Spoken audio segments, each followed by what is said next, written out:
कि निद्रया ह्रियते नक्तम् व्यवायेन च वावयः दिवाचार्थे हया राजन् कुटुंब भरणेन वा।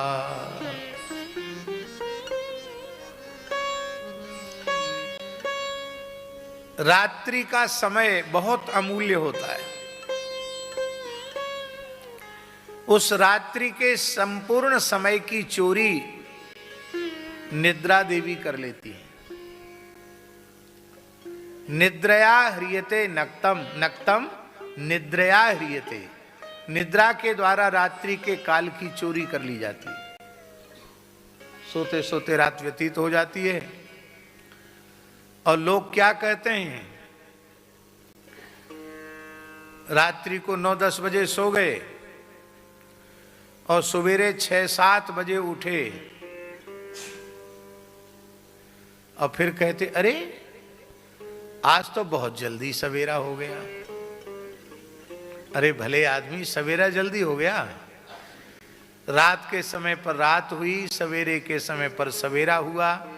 1 मिनट घटती बढ़ती नहीं है काल की सीमा। तुम इतने प्रमादी हो चुके हो कि 7-8 घंटे तक मुर्दे के जैसे बिस्तर पर पड़े रहने पर भी तुम्हारा आलस्य, प्रमाद, तंद्रा दूर नहीं हुई और तुम कहते हो कि आज तो बहुत जल्दी सवेरा हो गया।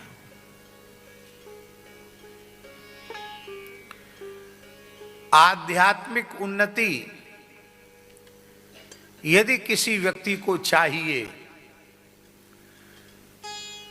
तो उसका पहला नियम है ब्रह्म वेला में शय्या त्याग।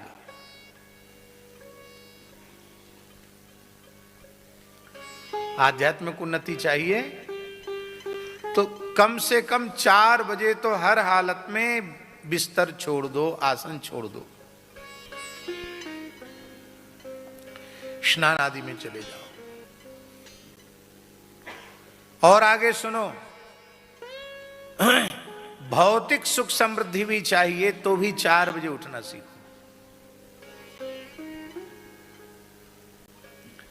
दैवी संपद विमोक्षाय निबंधाया सुरीमता। दैवी संपत्ति की प्राप्ति के लिए आपको ब्रह्म वेला में जगना पड़ेगा। आप लोग कहेंगे कि हमने तो दिन चढ़े तक सोने वाले, 9-10 बजे तक सोने वाले लोग भी धनी मानी देखे हैं। वो धनी मानी हैं अवश्य, इसमें कोई संदेह नहीं है, पर वे आसुरी संपत्ति वाले हैं। क्या आप भी आसुरी संपत्ति वाले बनना चाहते हैं? इसलिए मनुष्य अपने जीवन में यदि अभ्युदय चाहता हो, उन्नति चाहता हो, तो ठीक 4 बजे उठना आसन से आरंभ कर दे।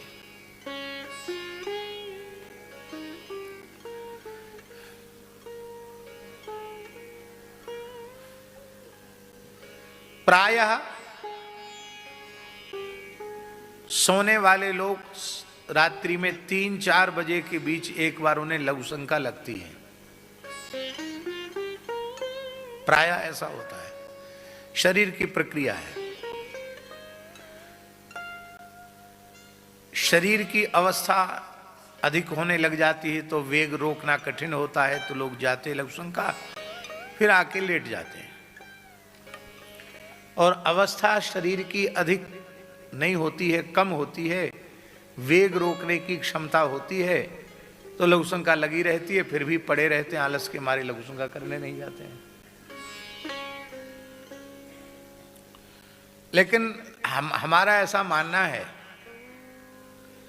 वो लघु शंका का वेग नहीं है, वो प्रकृति का अलार्म है, अलार्म है।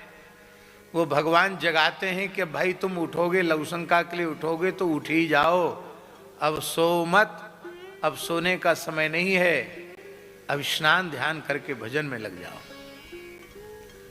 लेकिन हम ईश्वरीय संदेश को नहीं मानते।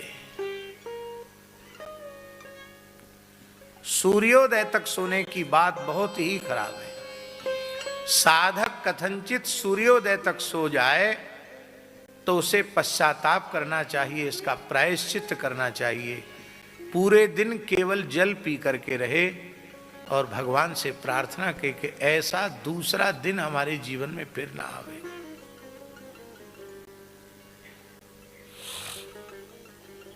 पहले हमारा कुछ समय तक ऐसा नियम था, हमारे निकट वालों में यदि कोई सूर्योदय तक सो गया तो हम उसके कारण भी दिन भर जल पर रहते थे।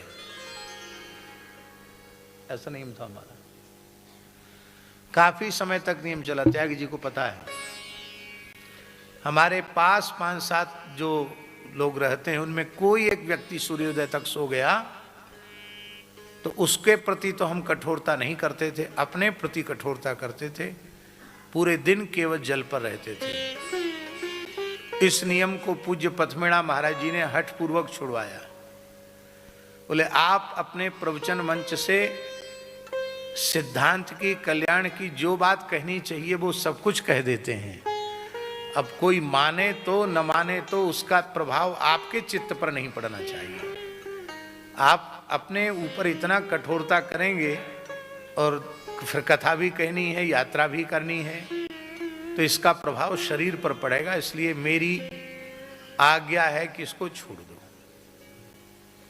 और जबरदस्ती उन्होंने कुछ पवा दिया तो वो नियम टूट गया।